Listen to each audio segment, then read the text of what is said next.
ያዘው እኔ የመርጌታ አለቃ ነኝ። ቁሯ ማርያም የተመኛችሁትን ሁሉ ታሳካላችሁ። መከራን ሐዘንን አታሳያችሁ። የመስቀል ምልክቷን እየነካችሁ አሜን ብላችሁ ጻፉልኝ፣ እጸልይላችኋለሁ። ሌባ ነዎት እንደው ከይቅርታ ጋር ከፊኝ እናቴ ይምላልኝ ጎላቴ። እንግዲህ ወደ ኋላ ዘመን ወደነ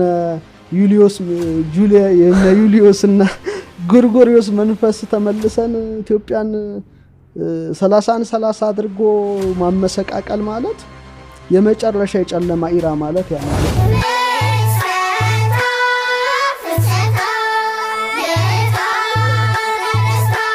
እንዴት አደራችሁ? እንዴት ዋላችሁ? እንዴት አመሻችሁ? እንዳላችሁበት የሰዓት አቆጣጠር ማለት ነው።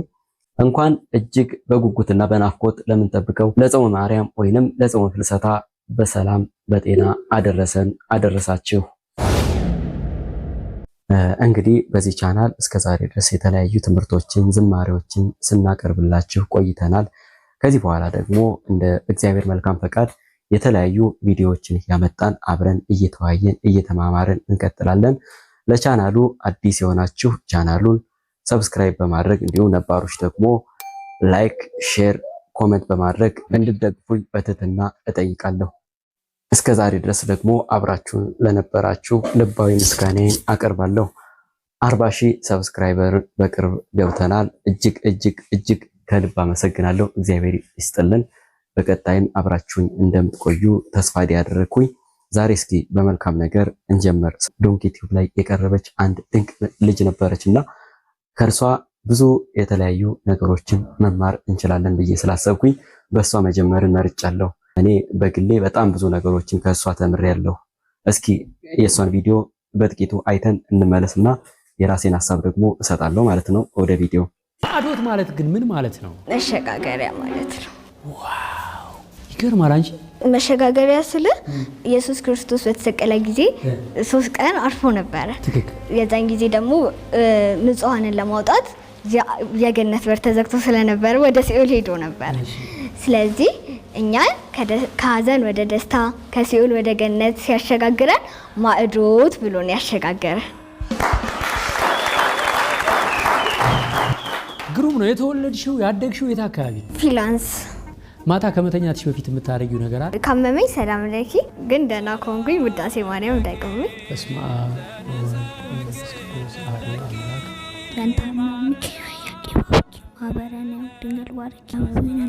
ከትምህርት ቤት እንደተመለሽ ቤት ውስጥ ምን ታደርጊያለሽ? አብዛኛውን ጊዜ ከትምህርት ቤት ቀጥታ ወደ ቤት አልሄድም። ቤተክርስቲያን ነው የምገባው። የት? ጴጥሮስ ጳውሎስ። ገብተሽ ምን ታደርጊያለሽ? 2 ቦታ ነው የምማረው፣ የኔታ ድጓምና የኔታ ብርሃኑ። 2 ቦታ ለምንድን ነው የምትማሪው? የተለያየ ነው ትምህርቱ? የኔታ ድጓም የሚያስተምሩት ወንጌል ነው። ከዛ የኔታ ብርሃኑ ደግሞ የሚያስተምሩት ውዳሴ ማርያምም። በስንት ዓመትሽ ጀምሮ ነው ይሄን መማር የጀመርሽው? የኮሮና ጊዜ የኔታ ድጓ ጋር ወንጌል ማለት ነው እማር ነበረ። ከዛም በኋላ ግን በስትክክል አብነት የጀመርኩት 1ኛ ክፍል ከገባው በኋላ። ጾም ጀምረሻል የሚባል ነገር ሰምቻለሁ። እውነት ነው? በስንት ዓመትሽ? 5 ዓመቴ እያለ እኔ ካልጾምኩኝ ብዬ አለቅስ ነበረ ቤት ውስጥ። በ5 ዓመትሽ? አዎ ካልጾምኩኝ ብዬ ቤት የሆነ ጊዜ ተመትቼ አውቃለሁ። እኔ በ35 ዓመቴ ካልበላው ብዬ አለቅስ ነበር። ተመትቼ አውቃለሁ ቤት። እንዴት አወቅሽ አንቺ ጾም ምን እንደሆነ በ5 ዓመትሽ? ቤተክርስቲያን ከእናቴ ጋር ስለምንሄድ ትምህርት ምናምን አዳምጣለሁ። ስብከት አውደ ምሕረት አዳምጠሽ? አዎ። በ5 ዓመትሽ? አዎ። ከዛ እህቶቼ ምናምንም ሲጾሙ ምናምን ስለማይ ያስቀኑሻል። በጾም መንፈሳዊ ነገር ያስቀናሻል። ታድለሽ በመድኃኒዓለም። ለዚህ እኮ ነው ቤተክርስቲያን ስትመጡ ወላጆች በተለይ ልጆቻችሁን ይዛችሁ ነው ይባላል። ያው ሰምተን እናውቃለን ብዬ አስባለሁ። መምህራን ሲናገሩ ቤተክርስቲያን ስትመጡ ልጆቻችሁን ይዛችሁ እንድትመጡ ይባላል። ምክንያቱም ምንድነው ልጆች የሚሆኑት ወላጆቻቸውን ነው። ወላጆቻቸው የሚያደርጉትን ያደርጋሉ ማለት ነው። ወላጁ የሚጸልይ ከሆነ ልጁም የሚጸልይ ይሆናል። ወላጁ ሲሰግድ አይቶ ልጁም ይሰግዳል። ወላጁ መጽሐፍትን የሚያነብ ከሆነ ደግሞ ልጁም እያየ መጽሐፍትን ያነባል። ለዚህም ልጆቻችሁን ቤተክርስቲያን ይዛችሁ ነው ይባላል። ዕጣኑ ሲሸታቸው ጸበሉ ሲጠጡ ያው አስተዳደጋቸው በእግዚአብሔር ቤት ከሆነ ጥሩ አይነት ልጅ ስለሚሆኑ ማለት ነው። ሌላው እቺ ሕፃን ሞትን የተረዳችበት መንገድ ነው እጅግ በጣም ያስገረመኝ ማለት ነው። ትልልቆች ሆነን ብዙዎቻችን ሞትን በሷ መንገድ አንረዳው። በጣም የገረመኝ ነገር ስለሆነ ነው። እስኪ እንያት። በዛ ቅጽበት አይምሮሽ ውስጥ ኦኬ ልሞት ነው በቃ ብለሽ ማለት ነው ስታስቢ አይምሮሽ ውስጥ ምን መጣብሽ? ቤተሰቦቼ ጋር እንደ ልቤ ሳልጫወት ምኞቴን ሳላሳካ ልሄድ ነው ወይ? ከዛ ደግሞ እዛ ሄጄስ መንግስተ ሰማያት ሄጄስ እናትና አባቴ ስጋና ደሙን ሳይቀበሉ እነሱ ሲኦል ሆኖ ባያቸው እንዴት ነው መሆነው? እሱ ነበር ሲያሳስበኝ የነበረው። የእናትና የአባትሽ ነፍስ ጉዳይ ህልሜን ሳላሳካ ያልሽው ነገር ግን ጥያቄን ይፈጠረብኝ። ህልሜን ሳላሳካ ስትለኝ እኔ ራሱ አስቤ የነበረው እውነት ለመናገር የሆነ ስጋዊ ነገር ነበር አስቤ የነበረው። እሷ ግን ያው ከመንፈሳዊ ነገር አልወጣችም። ያቺ ትልቅ የእርዳታ ድርጅት ከፍታ ወደፊት በዓለም ደረጃ ታዋቂ ሆና ያቺ ዲዛይነሯ፣ ተዋናይዋ፣ አርክቴክቸሯ ማዕዶት እንደዚህ አይነት ትልቅ ህልም ነው ያለሽ? ምን አይነት በጎ አድራጎት ድርጅት ነው የምትከፍቺው? መጀመሪያ የምከፍተው የበጎ አድራጎት ድርጅት በህፃናት ካንሰር ላይ የሚያተኩር ትልቅ ፋውንዴሽን መክፈት ፈልጋለሁ። ከዛም በኋላ ደግሞ እዚህ ሀገር ውስጥ ኬሞቴራፒ ብቻ ነው ያለው። ደም ቅየራ፣ ትራንስፕላንት ምናምን የሚባሉ እንትኖች የለም። እነሱን ማስጀመር በደንብ ካንሰር ላይ መስራት ፈልጋለሁ። ከዛ ባሻገር ደግሞ ልክ እንደ መቄዶንያ ያለ በጣም ትልቅ በዓለም ላይ ታዋቂ የሆነ ድርጅት የበጎ አድራጎት ድርጅት መክፈት ፈልጋለሁ። እሺ ወደፊት ማዕዶት በቃ ጀግና ሴት እንድትሆን ነው የምፈልገው። ኦሬዲ ሆናለች እኮ አይደል? እውነት ለመናገር በጣም ጀግና ነች። እግዚአብሔር እንደሚያሳካላት ደግሞ እናምናለን። መልካም ነገር ስለሆነ ማለት ነው የተመኘችው መልካም ነገር ነው። እግዚአብሔር ደግሞ መልካምን ነገር በቅንነት ከጠየቅነው እንደሚያሳካልን ስለምናምን ያሳካላታል ብዬ አስባለሁ። ህፃናት ንጹህ ናቸው ብለን የምናምነው እንደ አዋቂዎች የሚበድል ማንነት የላቸውምና እግዚአብሔር ደግሞ ንጹሃንን ይወዳል። ታዲያ ለምንድን ነው እዚህ ሆስፒታል ውስጥ ብዙ ህፃናት አሉ በደም ካንሰር የታመሙ? ለምንድን ነው ታዲያ እግዚአብሔር ንጹሃን እንዲሰቃዩ የሚፈቅደው ብለሽ ታስቢያለሽ? በእነሱ የሆነ ሊያሳካ የፈለገው ግብ አለው እንጂ ዝም ብሎ ሳያሰቃይ መውሰድ አይችልም። እግዚአብሔር ይችላል። አይገርምም? በዚህ በዮሐንስ ወንጌል ምዕራፍ 9 ላይ ሐዋርያቱ ከልጅነቱ ጀምሮ አይነ ስውር የነበረ አንድ ብላቴና ወደ ጌታችን ይዘውት ሄዱና ጌታ ሆይ ይህ ብላቴና አይነ ስውር የሆነው በወላጆቹ ወይስ በእርሱ ኃጢአት ብለው ጠየቁት። ጌታችን ምን ብሎ መለሰላቸው? በእርሱም በወላጆቹም ኃጢአት አይደለም፣ ይህ የሆነው እግዚአብሔር ድንቅ ስራ ይገለጥ ዘንድ ነው ብሎ መለሰላቸው ማለት ነው። እና ያን ነገር እርሷ ተረድተዋለች። የተረዳችበትን መንገድ ነው እዚህ ጋር የገለጸችውና በጣም ይገርማል። ከምታጠኛቸው ከምታቂያቸው መዝሙሮች የኔን ታሪክ ይገልጽልኛል ወይ በጣም ውስጤን ይነካኛል የምትይውን አንድ መዝሙር እስቲ ዘምሪልኝ። ምን ትወጂ? ሶልያና ተጫውተሽ ደመና ነያዛኝቱ እመትህትና ደግፊኝ እናቴ ይሙላልኝ ጎለቴ አቅርቢኝ ከፊቱ ይማረኝ ምሕረቱ ደግፊኝ እናቴ ይሙላልኝ ጎለቴ አቅርቢኝ ከፊቱ ይማረኝ ምሕረቱ እኔ ኃጢአተኛ ነኝ።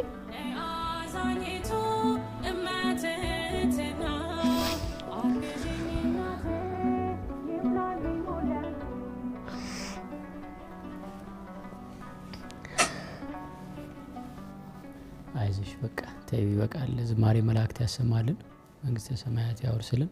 በጣም ይረብሻል። እግዚአብሔር መሐሪ ነው አይደለ? እግዚአብሔር እንግዲህ ቅድም እንዳልኩት እግዚአብሔር ድንቅ ስራ ይገለጥ ዘንድ ነው እንደዚህ አይነት ነገሮች ላይ ህፃናት ላይ የተለያዩ ሰዎች ላይም እንደዚህ አይነት ፈተናዎች የሚመጡ አንድም የእግዚአብሔር ድንቅ ስራ ይገለጥ ዘንድ ነውና እግዚአብሔር ድንቅ ስራውን ገልጦ ወደ ቀድሞ ጤንነትሽ ተመልሰሽ ድጋሚ በመልካም ነገር ያሰብሽውን ተሳክቶ እንደምናይሽ ተስፋ አድርጋለሁ። እግዚአብሔር ጨርሶ ይማርሽ። ወደሚቀጥለው ቪዲዮ ስናልፍ ስለ ኤአይ እንድንነጋገር ፈልጌያለሁ። ምክንያቱም ኤአይ የተለያዩ በረከቶች እንዳሉት ሁሉ ጥፋቶችንም እያመጣብን እንደሆነ በተለያዩ ነገሮች እያየን ነው። አይታችሁ ሊሆን ይችላል ምናልባት ማለት ነው። ኤአይ ለብዙ ነገሮች እንጠቀምበታለን፣ እየተጠቀምንበትም ነው። ነገር ግን ደግሞ ክፉ ሐሳብ ያላቸው ደግሞ በመጥፎ ነገር እየተጠቀሙበት ሰዎችን እያሳሳቱበት ይገኛል። እስኪ ቲክቶክ ላይ አንድ መረጌታ ነኝ የሚል የቲክቶክ አካውንት ላይ እየተለቀቁ ያሉት ቪዲዮዎችን አይታችሁ ሊሆን ይችላል። ያላያችሁ ደግሞ እስኪ አብረን አይተን እንመለስ።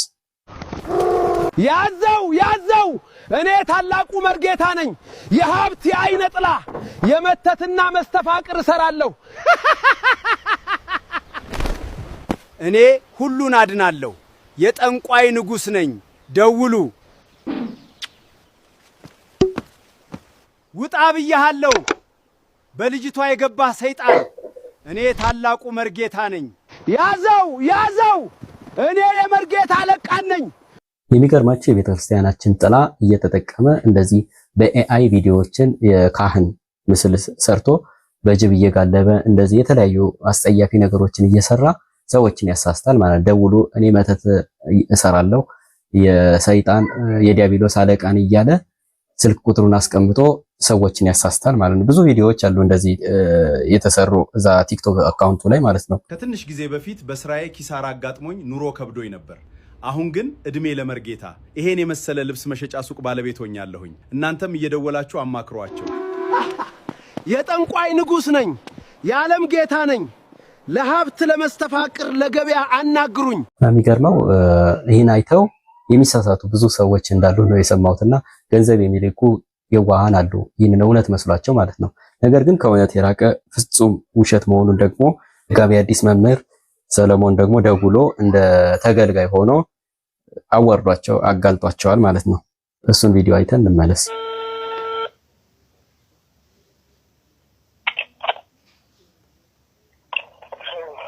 ሄሎ፣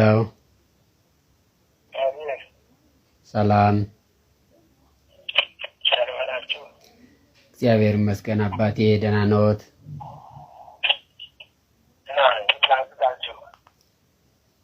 ስልክዎትን ቲክቶክ ነው ያገኘሁት አባቴ። የሚያግዙኝ ነገር አለና ላማክረዎት ነበረ።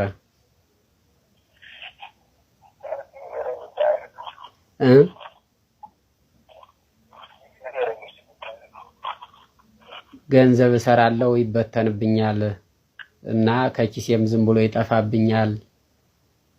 እንደው መፍትሄ ካለ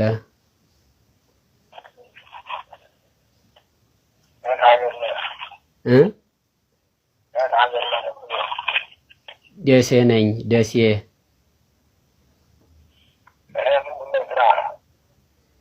ቡቲክ ነው የምሰራው። ጂንስ እና የሙስሊም ጀለብያ ነው የምነግደው።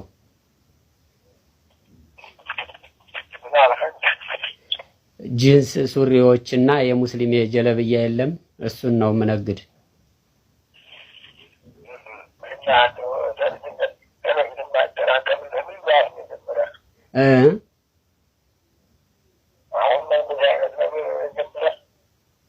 ቆየው አንድ 3 አመት ሆኖኛል።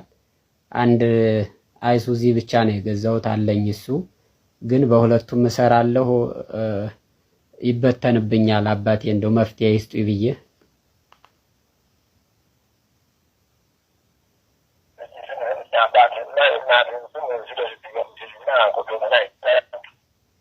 የአባቴንና የእናቴን ስም የሶስታችን ስም የሚያስከፍሉኝ ስንት ነው? ክፍያ ይኖረው ይሆን?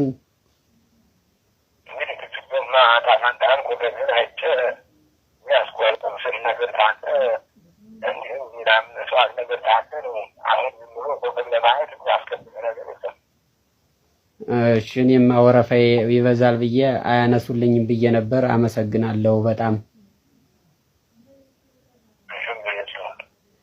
አዎ፣ እንደው ከይቅርታ ጋር ግን ሌባ ነው እርሶ?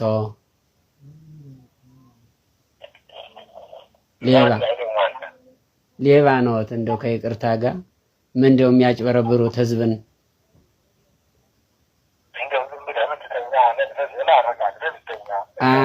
አንተ ዝም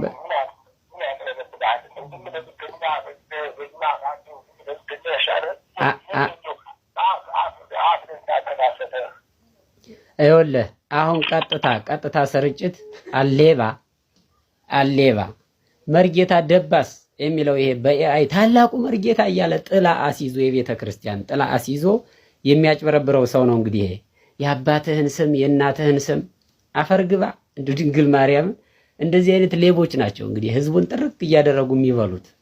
የአባቴን ስም ልሰጠው የእናቴን ስም ልሰጠው እዚያ የሚበተንብኝን ገንዘብ ሊሰጠኝ ማለት ነው። ሌቦች ብትጠነቀቁ ነው የሚሻላችሁ ምዕመናን። እንደዚህ አይነት አካውንት ስታገኙ ሪፖርት አድርጋችሁ አስጠፉት። ለምን እንደሆነ ታውቃላችሁ? መርጌታ የሚለው ስም ቤተ ክርስቲያናችን የሚወክል የመምህራን ስም ስለሆነ ማለት ነው። በእንደነዚህ አይነት ሌቦች ግን ስማችን ይጠፋል፣ የካህናቱ ስም ይጠፋል፣ የሊቃውንቱ ስም ይጠፋል።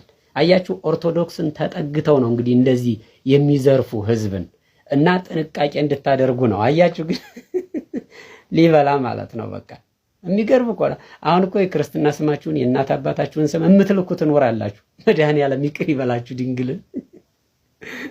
መርጌታ ነቁ ግን ምንም መርጌታ አይደለም በመሰረቱ። እንደዚህ አይነት ሰው መርጌታ የሚለውን ስም ተጠቀመ እንጂ ምንም አያውቅም፣ ቤተክርስቲያንን አያውቃትም። የሚገርመው ደግሞ የእኛን የኦርቶዶክሳውያንን የምንፈልገውን ነገር አጥንተው አረጋግጠው ነው እንደዚህ አይነት ነገር የሚሰሩት ማለት ነው። ለምሳሌ አብዛኞቻችን እርሰ ሊቃውንት አባ ገብረ ኪዳን እንወዳቸዋለን እና በሳቸው ማስመስለው የሰሩት የአይ ቪዲዮ አለና ስውሯ ማርያም የተመኛችሁትን ሁሉ ታሳካላችሁ፣ መከራን ሐዘንን አታሳያችሁ፣ የመስቀል ምልክቷን እየነካችሁ አሜን ብላችሁ ጻፉልኝ እጸልይላችኋለሁ። መተት እንደተላከብን እንዴት እናውቃለን? መተት የተላከበት ሰው አንደኛ ከወትሮ በተቃራኒ ጸባያቸው ይቀየራል። ሁለተኛ ከሰው መሸሽ ትጀምራላችሁ፣ ብቸኝነትን ትመርጣላችሁ። ሶስተኛ ወደ ሱስ ወደ ስካር ትገባላችሁ። እና እንደዚህ አይነት ምልክት በራሳቸው ላይ ካያችሁ ደውላችሁ አማክሩን፣ መፍትሄ አለው። ይገርማል እኮ በእውነት። እና አሁን አባ ገብረ ኪዳንን አብዛኛው ኦርቶዶክሳዊ ስለሚወዳቸው በእርሳቸው ያው የሚታለል ሰው አለ ማለት ትክክለኛ ናቸው ብለን ስለምናስብ በኤአይ ደግሞ እንደዚህ አድርገው እሳቸው ያስተላልፉትን መልእክት ያስተላልፋል ማለት ነው። እንዲሁ ስናየው ራሱ አንደኛ አባ ገብረ ኪዳን እንደዚህ አይነት ትምህርት እንደማያስተምሩ እናውቃለን። ሁለት ደግሞ ድምፁን በደንብ አስተውለን ከሰማ ነው የአባ ገብረ ኪዳን ድምፅ እና ኤአይ ድምፅ በጣም ይለያያል። አስተውለን በደንብ ከሰማ ነው ማለት ነው። የኤአይ ቪዲዮ እና የኖርማል ቪዲዮ በጣም ይለያያል። ይህን ግን መለየት የምንችለው ቢያንስ እኛ ኦርቶዶክሳውያን ዘመኑን ዋጁ ተብሏላ። ስለ ኤአይ የተወሰነ እውቀት ሊኖረን መሰረታዊ የሚባለው እውቀት ሊኖረን ቢችል ጥሩ ነው ብዬ አስባለሁ፣ እንደኔ ማለት ነው። ከመጠቀሙ ባሻገር እንደዚህ አይነት ነገሮችን ከመጭበርበር እንድናለን እና አባ ገብረ ኪዳን ደግሞ በእንደዚህ አይነት ነገር እንደማያስተምሩና በዚህ አይነት ነገር እንደማይታለሉ ደግሞ ራሳቸው ከዚህ በፊት ያስተማሩት ነገር አለ። ምናልባት ድግምት የሚችል ሰው ካለ ጀግና ለዋለው ይድገምብኝ ብያውቃለሁ። አሁንም ይቻላል። ይሄኛው ትክክለኛ አባ ገብረ ኪዳን ያስተማሩት ትምህርት ወይ ደግሞ ቪዲዮ ነው። እንደ ወንድ የሆነ ጀግና በዓለም አለ የተባለ ጠንቋይ ይድገምብኝ ብያውቃለሁ። ይሄው አሁንም የምትሰሙ ካላችሁ ድገሙብኝ። እኔ በጌታችን በመድኃኒታችን በኢየሱስ ክርስቶስ ስም ፍጹም አምናለሁ። ምግባሬ ከሰው ድሃ ሊሆን ይችላል። በክርስቶስ ስም ግን ቀልድ የለም። ስሙን በስመ አብ ወወልድ ወመንፈስ ቅዱስ በጠራሁት ጊዜ ውዬ ባድር አንዳች እንደማይዞረኝ አምናለሁ። መጥል ሙዛችሁ አሁን እኔ ሰው በጫማ ይደገምበታል በምናምን ይችላል። እኔ ጫማዬን ትቼው ነው የምመጣው፣ ውጭ ትቼው ነው የምገባው። መድገም ይቻላል። አራት ነው ምንም አልሆነም። እናቱ ድንግል ማርያም ለኔ መጠጊያዬ ናት። በእናትነቷ እውነት ነው። ካመንን በእግዚአብሔር በድንግል ማርያም ካመንን ይሄ ምንም የማይረባ ድግምት በእኛ ላይ ምንም ስልጣን የለውም ማለት ነው። ወደ ቀጣዩ ቪዲዮ ደግሞ ስናልፍ ሰሞኑን መነጋገር የነበረ አንድ ርዕሰ ጉዳይ አለ። ይኸውም የኢትዮጵያ ዘመን አቆጣጠር ይቀየር የሚል ነው። ከሃይማኖት ጋር ስለሚያያዝ ነው እየተባለው ማለት ነው። እርግጥ የኢትዮጵያ ዘመን አቆጣጠርን ያስገኘችው የኢትዮጵያ ኦርቶዶክስ ተዋሕዶ ቤተክርስቲያን ነች። ነገር ግን የኢትዮጵያ ኦርቶዶክስ ተዋሕዶ ቤተክርስቲያን ሆነ እንጂ የምትጠቀምበት ሀገር ነች፣ የምትጠራበት ሀገር ነች። የ13 ወር ጸጋ ተብሎ የምትጠራው ኢትዮጵያ ነች እንጂ ኦርቶዶክስ ብቻ አይደለችም። ይህንን አስመልክቶ መጋቢ አዲስ ዶክተር ሮዳስ ታደሰ የተናገሩት ነገር አለ። እርሱን ጥቂት አዳምጠን እስኪ ደግሞ እሳቸው የሚሰጡትን ሐሳብ ተመልክተን እንመለሳለን። ያነሳ ምን እናድርገው ብለው ነው። እሺ ጳጉሜስ ትቅር አሉ እና 31 ልናደርገው ነው ወራችንን ማለት ነው ብሎ ያነሳው ነገር እዚህ ላይ ትልቅ ትርጉም ይሰጣል። ማን ያዘዋል? ወሳኝ ነገር ነው ማነሳው። ያ ቢሆን አድዋ መፋለም አያስፈልግ። ለምን ተፋለመች ኢትዮጵያ አድዋ ላይ? ይሄ እኮ መታወቅ ያለበት ትልቅ ጉዳይ ነው። እንግዲህ ይሄ ነገር የሚጀምረው ከክርስቶስ ልደት በፊት ነው። ሰዎች ከሃይማኖት ጋር ለማገናኘት ይሞክራሉ። ኢትዮጵያን ካሌንደር ለማጣ ሃይማኖት የከበረ ነገር ነው። ይሄ ግን ከዑደት ጋራ ነው የሚያያዘው። ከፀሐይ ከጨረቃ ከከዋክብትና ከዓለም ታሪክ ጋር የሚያያዝ ነው። ከክርስቶስ ልደት በፊት ነው ይሄ ጉዳይ የመጣው። የቅድመ ልደተ ክርስቶስ 753 ዘመን የሮምን ከተማ የመሰረተው የሮም የመጀመሪያው ንጉስ ሮሙሉስ ሮምን የመሰረተ እሱ ነው። መጀመሪያ የሮም ካሌንደርን ፈለሰፈ።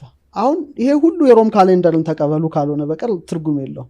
እና የሮም ካሌንደር የዘመን አቆጣጠር እንግዲህ ከዩሊዮስ ወይም ከጁሊያን አቆጣጠር በፊት የነበረ ነው። 10 ወራት ብቻ ነበራት አውሮፓ። አይገርምም? ያኔ እኮ 12 ወር እየተባለ በሚተነተንበት እነ ባቢሎን በሚቀምሩበት እኛ በምንቀምርበት ዘመን አውሮፓ 10 ወራት ነው። ማርች ላይ አዲስ ዓመታቸውን መግቢያ ያደርጋሉ። ይሄ በጣም ወሳኝ ነው።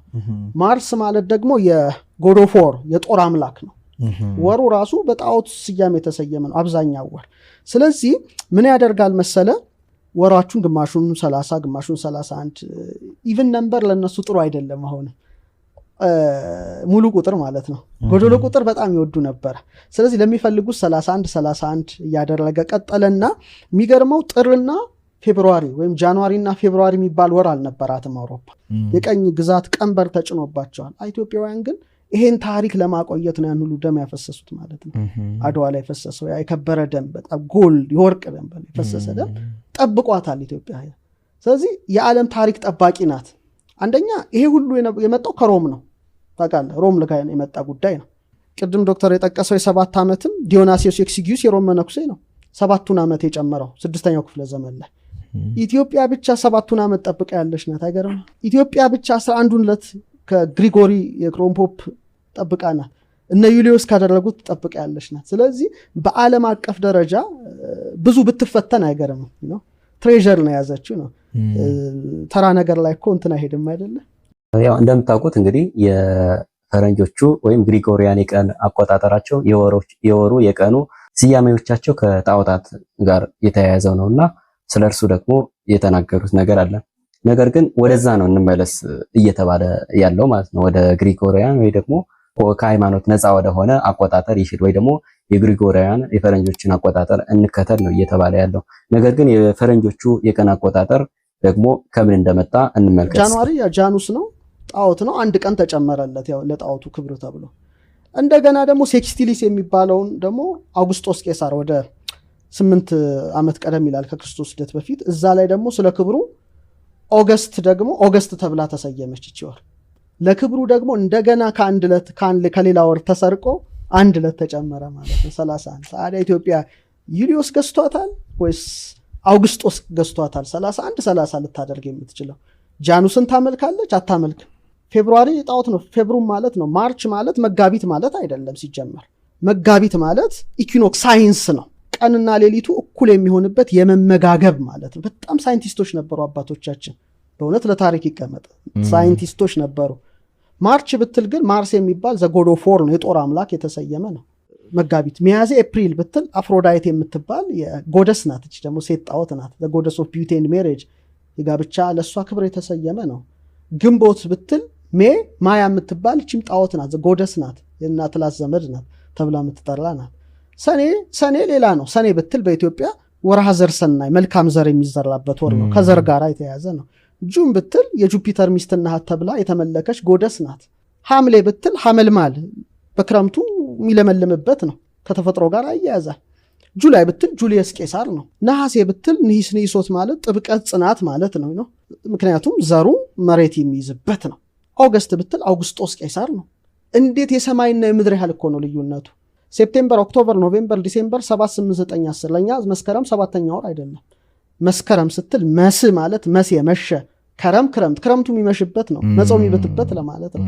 ስለዚህ በጣም የሰማይና የምድር ልዩነት አለው ማለት ነው። ይህ የመጣው እንግዲህ ካለማወቅ ካለመረዳት ታሪክን ካለማጥናት የተነሳ ነውና እግዚአብሔር አምላክ እንግዲህ ይህንን ነገር የሚያስቡትን ልቦናቸውን ይክፈትላቸውና ነገርን ከስሩ እንዲረዱት አምላካችን ጥበቡን ይግለጽላቸው። ሌላ ምንም የምንለው ነገር የለም ማለት ነው። ነገር ግን ይህ ማለት በፈቃደኝነት ቅኝ እንገዛ እንደማለት ነው። ቅድም ዶክተር ሮዳስ እንደተናገሩት አድዋን መፋለም አያስፈልግም ነበር።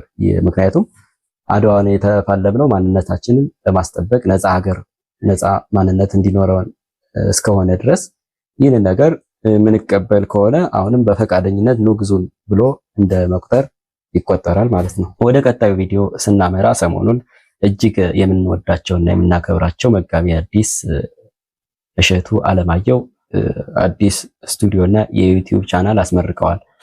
እውነት ለመናገር ይህ ብዙዎቻችን እኔን ጨምሮ ማለት ነው በጉጉት የምንጠብቀውና የምንፈልገው ነገር ነበረ። ምክንያቱም እንደዚህ አይነት ሊቃውንቶችን በእንደዚህ አይነት ተመዝግቦ በሚቀመጥ ነገር መምጣታቸው እጅግ ደስ የሚል ነገር ነው። በፈለግነው ሰዓት መማር የምንችልበት እንደዚህ አይነት ዘመኑን የዋጀ ሚዲያ መኖሩ እጅግ በጣም ጥሩ ነውና እዛ ስለ ሚዲያው የተናገሩትን ነገር ደግሞ ትንሽ ጥቂት ነገር ሰምተን እንመለሳለን ማለት ነው። የሚዲያችን ስም ሰሌዳ ይባላል። ሰሌዳ እንደምታውቁት በትምህርት ቤት ያለፋችሁ ሰዎች ታውቁታላችሁ። ሰሌዳ ጥቁር ነው፣ ጠመኔው ነጭ ነው። በነጩና በጥቁሩ በሁለት ተቃራኒ ቀለሞች መካከል ፊደል ይወለዳል። ፊደል ንባብን፣ ንባብ እውቀትን፣ እውቀት ሕይወትን ይወልዳል። እንግዲህ እውቀት ጥበብ ስጋዊ፣ ጥበብ መንፈሳዊ ይባላል። እንግዲህ ከሰሌዳ ጥበብ መንፈሳዊም ጥበብ ስጋዊም ይወለዳል። በዚህ ለማስተላለፍ የተፈለገው ሐሳብ ከተቃራኒ ነገሮች መካከል ጠቃሚ ነገሮች ማውጣት ይቻላል። ሌላው ከዚህ ጋር በተያያዘ መጋቢ አዲስ እሸቱ አለማየሁ በቻናሏ ላይ ቀርበው ጥያቄ ተጠይቀው ነበር። 50 ጥያቄዎች ነው ምናምን የሚልና እዛ ላይ የሚወዱት መዝሙር ተብለው ተጠይቀው ደግሞ የመለሱት መዝሙር አለ። መጋቢ አዲስ መዝሙር በጣም የሚወዱት መዝሙር አለ? እኔ ከመዝሙር ይልቅ ወረብ ነው ደስ የሚለኝ። መዝሙር በጣም ምረጥ ካልሽ ግን ሰባቱ መንጦላይት የሚል ምንድን ታውቂዋለሽ? ቀስ ምንድን ግጥሙ እኔ ግጥሙን ብቻው ቢሸመደድ ምስጢረ ስጋዌን ነገረ ተዋህዶን ሐዲስ ኪዳንን ብቻው ማስተማር የሚችል ግጥም ሙሽራነሽ 15 ዓመት ባንቺ ተፈጸመ እንግዳ ስርዓት እንዴ ፈጣሪና ፍጡር ባንቺ ተዋሃዱ ግብርና ሰራተኛና ሰሪ ፍጡርና ፈጣሪ ባንቺ ተዋሃዱ ይሄን ሁሉ ሊመረምር ህሊናዬ ይወጣል ይወርዳል ግን አቀቶት ወደ ቀደም ቦታ ይመለሳል ብሎ አባ ሕርያቆስ እመቤታችን ያመሰገነበት ምስጋና እጥር ምጥን ጥፍጥ ባለ ጆሮ በማይጎረብጥ አይምሮ በማይዋጥጥ ግጥም ገልጦታል። ደራሲው በጣም የግጥሙ ደራሲ ማን እንደሆነ መረጃ ጠይቄ ነግሬሻለሁ። በጣም ጎበዝ ደራሲ። ዘማሪው ግን ምንዳዬ ነው ብዬሻለሁ አይደል? ዘማሪው ቀሲስ ምንዳዬ ብርሃኑ ይባላል። በጣም ይገርማልና እኔ ራሱ በጣም የምወደው መዝሙር ነው። በእርግጥ የቀሲስ ምንዳዬ ብርሃኑ መዝሙሮች ሁላችንም የምንወዳቸው ናቸው። ክብሬ ነው ክብሬን መናገር፣ የሰባቱ መንጦላይት፣ አዳኔ ጌታ ብዙ ናቸው። ብቻ ዘርዝረን መጨረስ አንችልም። ሁሉም የቀሲስ አልበም ላይ የመጀመሪያ መዝሙሩ አስተውላችሁ ከሆነ የቅድስት ሥላሴ መዝሙር ነውና ሥላሴን አመስግኑ፣ ሥላሴ ልበል፣ ኦ ስሉስ ቅዱስ የመሳሰሉት የሥላሴን ያመሰገኑበት ዝማሬ ነውና ቀሲስ ምንዳዬ ብርሃኑን ረጅም የአገልግሎት ዕድሜና ጤና ያደልልን። የመጨረሻው ቪዲዮአችን ከህፃናት ጀምሮ በጉጉት ስለምንጠብቀው ጾመ ፍልሰታን አስመልክቶ መጋቢ ሃይማኖት ምትኩ አበራ የተናገሩት ነገር አለ። ብዙ ጊዜ ጾመ ፍልሰታ የህፃናት ጾም ነው የሚባል ነገር አለ አይደለ? ጾመ ሐዋርያት ወይ ደግሞ የሰኔ ጾም ደግሞ የቄሶች ጾም ነው ይባላል። ነገር ግን ጾመ ፍልሰታ ለምንድን ነው የህፃናት የተባለው የሚለው ለምን እንደተባለ እስኪ መጋቢ ሃይማኖት ምትኩ አበራ የተናገሩትን ነገር ሰምተን እንመለስ። ጾመ ፍልሰታ የህፃናት ጾም ነው የሚል በቤተክርስቲያን አስተምሮ የለም። ነገር ግን በተለምዶ ጾመ ፍልሰታ የህፃን ጾም ነው የሚሉ ሁለት አካላት አሉ። የመጀመሪያዎቹ በመልካም ጎን ነው፣ ሁለተኛዎቹ ደግሞ በተቃራኒ በስህተት ይሄን ጾመ ፍልሰታ የህፃን ጾም ነው ይላሉ። ስለዚህ መልሱ የሚሆነው ነውም አይደለምም የሚል ነው። ነው የሚሉ ሰዎች አሁን አይተን እንደሆነ በጾመ ፍልሰታ ለምሳሌ ብዙ ህፃናት ወደ ቤተክርስቲያን ይመጣሉ። በርካታ ህፃናቶችን እናያለን ከጠዋት ከቅዳሴ ጀምሮ ማለት ነው። ህፃናቱን የምናይበት ምክንያት አንደኛው ክረምት ነው። በክረምት ደግሞ ትምህርት ቤት የለም። ከወላጆቻቸው ጋር ነው ያሉት። ወላጆቻቸው የሚያደርጉትን ማድረግ ግድ ስለሆነ ህፃናት ወደ ቤተክርስቲያን ሲመጡ ይዘዋቸው ይመጣሉ ማለት ነው። ለአካለ መጠን ወይም ለአእምሮ የደረሱትም ያልደረሱትም ህፃናት ይመጣሉ። በብዛት እነሱን እናያለን። ሌላው ግን ህፃናቱን በተመለከተ በዚህ ወቅት ህፃናት ጾም የሚለማመዱበት ወቅት ነው። አንደኛ ጾሙ አይተነው ከሆነ በቁጥርም አጭር ነው። በጣም አጭር አይደለም፣ በጣም ረጅምም አይደለም፣ መካከለኛም አይደለም፣ አጭር ነው። ይመቻል ህፃናቱን ለማለማመድና በገጠር እንደውም ቁርሳቸውን እንዳይበሉ እስከ 4 ሰዓት እስከ 5 ሰዓት እያሉ እያለማመዷቸው ብዙ ህፃናትም ወደ ቤተክርስቲያን የሚሄዱበት ስለሆነ እነሱንም እያዩ እንዲለምዱ ያደርጓቸዋል። ህፃናት ከወላጆቻቸው ወጣ ብለው ራሳቸው ነጠላ ለብሰው ራሳቸው ቆመው ራሳቸው ብቻውን ራሳቸውን ችለው የሚያስቀድሱበት ራሳቸውን ችለው የሚቆርቡበት ወቅት ነው ይሄ ወቅት ማለት ነውና በጉጉት በናፍቆት ይጠብቁታል። ለብቻ ማስቀደስ፣ ለብቻ መቆረብ፣ ለብቻቸው ነጠላ ለብሰው መቆም የሚለማመዱበት ነው። ሁሉንም ስርዓት ቤተክርስቲያን የሚያጠኑበት ማለት ነውና በቤተሰቦቻቸውም ትኩረት ይሰጣቸዋል። በዚህ ወቅት ህፃናቱ ማለት ነው ገላቸውን ይታጠባሉ። አዲስ ልብስ ወይም ያለውም ታጥቦ እንዲለብሱ ይደረጋል። ምክንያቱም ይቆርባሉ ተብሎ ስለሚታሰብና ቅዳሴ እስኪያበቃ ድረስ ይቆጣጠሯቸዋል። ከዛ በኋላ ስጋው ደግሞ ከተቀበሉ በኋላ መተው አፍ ማበሻ ብለው የሚያደርጉላቸው ነገሮች አሉ። ለዛ ቤተሰብ ለዛች ወቅት ራሳቸውን እንደ ትልቅ እንግዳ ወይም ንጉስ አድርገው ስለሚቆጥሩት ይፈልጉታል እና በብዛት ህፃናቶች ስለሚታዩ ህፃናት ጾም ስለሚለማመዱበት ከዚህ አንፃር ቤተክርስቲያናችን በነገራችን ላይ ለህፃናትም ልዩ ትኩረት አላት። ለምሳሌ ስርዓተ ቅዳሴው ላይ ህፃናት ቦታ ካለ ለብቻቸው ይቆሙ ይላል። ቦታ ከሌለ ግን በወላጆቻቸው አጠገብ ይቀመጡ ይላል። ወንዶቹ በአባቶቻቸው፣ ሴቶቹ ደግሞ በእናቶቻቸው። ይሄን ፍትሐ ነገሥት ለብቻ በዚህ በአንቀጽ 12 ላይ ስለ ስርዓተ ቅዳሴው ሲናገር ህፃናት ብቻቸውን በአንድ ቦታ ይቆሙ፣ ከዚያ የሚበቃቸው ቦታ ካለ ህፃናቱ ከአባቶቻቸው ጋር ይቆሙ ይላል። የሚቆርቡትም በቅደም ተከተላቸው ከካህናት ቀጥሎ ባልሳሳት ህፃናት ናቸው እና ከዚህ አንፃር ነው። ሌላው ቅድም እንደተናገርነው ጾሙ በጣም ረጅም ስላልሆነ አጭር ስለሆነ በህፃናቱ ዘንድ ይወደዳል። 2 ሳምንት ብቻ ነው ማለት ነው። እመቤታችንንም ስንመለከት የህፃንነት የሸትነት እድሜዋን ለቤተ መቅደስ ነው የሰጠችው። በ3 ዓመቷ ገና ወደ ቤተ መቅደስ ገብታለች። ይህም ታሪክ ይስባቸዋል ህፃናቱን ስንመለከት። በነገራችን ላይ ህፃናት ለእመቤታችን የተለየ ፍቅር አላቸው። የዛሬውን አላውቅም እንጂ ህፃናቱ ሲወለዱ አንደኛ ማርያም ማርያም ተብሎ ነው የሚወለዱት። ሁለተኛ ሲጫወቱም የእመቤታችንን ስም ይጠራሉ በጨዋታቸው ላይ ማለት ነው። ለምሳሌ የአባሮሽ ጨዋታ ሲጫወቱ እና የሚያባረራቸው ጓደኛቸው ሊይዛቸው ሲል ትንሽዬ የማርያም መንገድ ይሉታል እና ትንሽ ቦታ ይከፍትለታል። በዛ ካመለጠ አመለጠ፣ ካለዛ ይያዛል። ግን የማርያም መንገድ ስጠኝ ይላል። እንደገና ሰውነታችን ላይ ህፃን ሆነን ትንሽዬ ጥቁር ነጥብ ሲወጣ ማርያም የሳመችኝ እኔን ስማኛለች በጎ በጎ የሆነውን ነገር ለማርያም ሰጥቶ የመናገር በህፃንነታችን ማለት ነው። የሆነች ትንሽዬ ነፍሳት ከነፍሳት መካከል አንድ ነፍስ አለች እና የማርያም ፈረስ ይሏታል። በሰማይ ላይ የምንመለከተውን ቀስተ ደመና የማርያም መቀነት ይሄ እየተነገራቸው ነው ያደጉት። በነገራችን ላይ ህፃናቱ ይሄ ብቻ አይደለም። በጣም የሚገርመው የኩኩሉ ጫወታቸው ህጋቸው ነች እመቤታችን። ኩኩሉ ይጫወታሉ። በሚጫወቱበት ጊዜ ቀድሞ ያው አንድ ሰው ኩኩሉ ይላል፣ ከዛ ሌሎቹ ይደበቃሉ። ነጋ ይላል፣ ከዛ ይፈልጋቸዋል። በጣም በጭንቅ ነበር የሚገኙት። ከጊዜ በኋላ ግን ነጋ ካሉት በኋላ ሄዶ አንደኛ ሁለተኛ ይላቸዋል እና ምንድነው ብለው ሲያጠኑ ለካ ኩኩሉ የሚለው ልጅ አይኑን የሸፈነ መስሎ በጣቱ ቀዳዳ ያያቸዋል እና ይሄን አዩና አይ እንደዚህ አይደለም ኩኩሉ፣ ከዚህ በኋላ ኩኩሉ የሚለውን ልጅ ምን እንቁላል ይሉታል።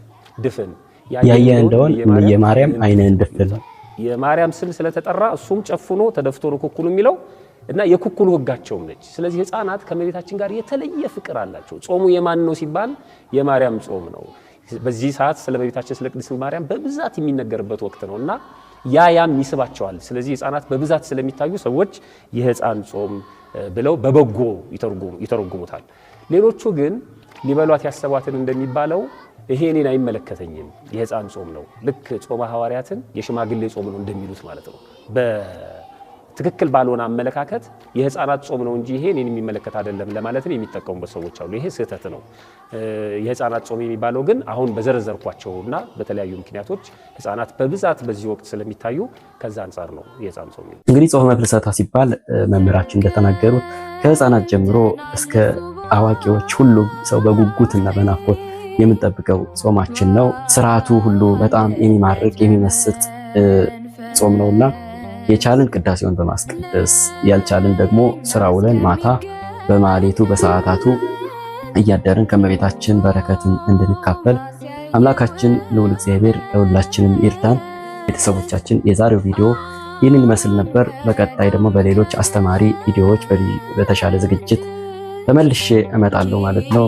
ቪዲዮውን ላይክ በማድረግ ለሌሎችን በማጋራት አዲስ የሆናችሁ ደግሞ ቻናሉን ሰብስክራይብ በማድረግ እንድታግዙን በትህትና እጠይቃለሁ። እያላችሁበት የእግዚአብሔር ሰላም፣ የድንግል ማርያም አማላጅነት፣ የቅዱሳን የጻድቃን የሰማዕታት በረከት በሁላችን ላይ ይደር። ይቆየን።